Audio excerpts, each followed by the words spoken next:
This screenshot shows a packet captured using Wireshark and the network layer information from an IPv6 conversation. Let's take a look at it. In this screenshot, we can see that the highlighted packet is packet number 46, and that the source address up here in the packet list window shows that it is a global unicast IPv6 address. You can see this starting with the 2001:6F8. The destination address is also a global unicast address 2001:6F8, 900, and so on. And if we look over in the protocol field, we see that at the upper layers, this is a TCP packet, and that it's an attempt to establish an initial communication with an HTTP web server. If we look down in the network layer information area, you can see that the IPv6 information has been expanded. Let's take a look at some of the protocol field information for Internet Protocol version 6.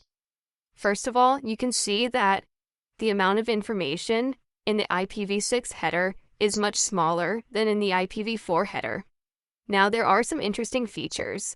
For one, you can see that the version field is the same.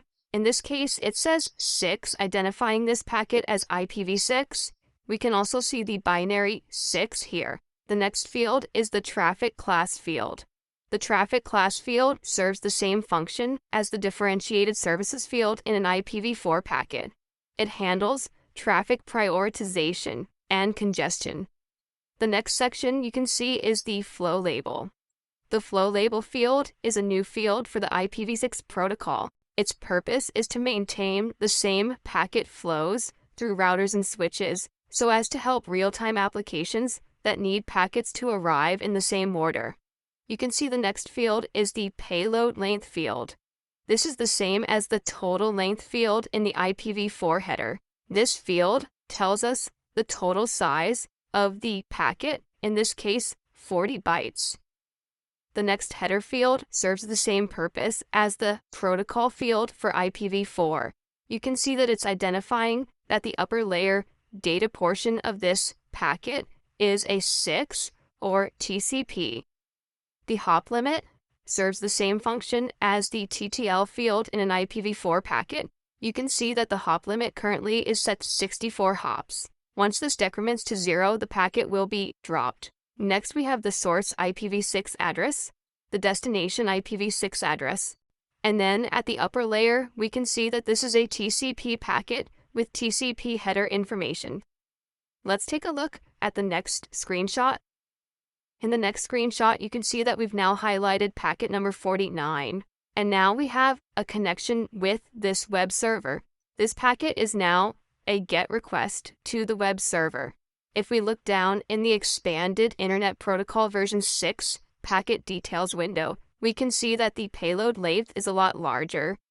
We can see below the IPv6 information, the TCP information, and that now there is HTTP protocol information as well within our GET request.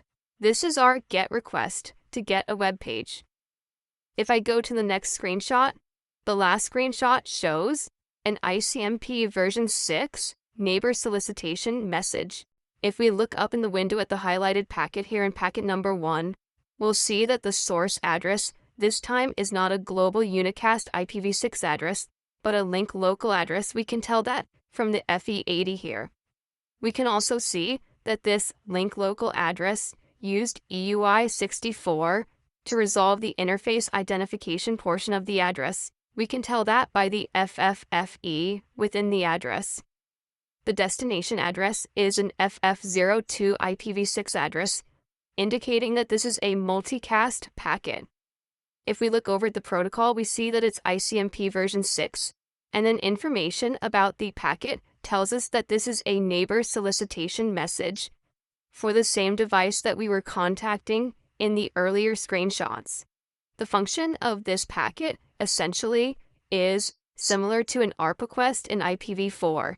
We need to discover the link local address of this device, so we send out an ICMP version 6 neighbor solicitation message, multicasted, and we're hoping to get back a link local address from this neighbor. If we look down in the expanded details window, we can see the version is 6, traffic class flow label, payload length, which is the entire length of the packet, the next header field, which is like the protocol field in IPv4, indicating at 58 that this is an ICMP version 6 message in the data portion of the packet.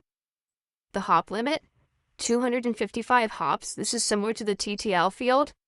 And then the source, link local address, and the destination, multicast IPv6 address. At the bottom, below the IPv6 information, we can see that there's an expandable area specific to the Internet Control Message Protocol version 6.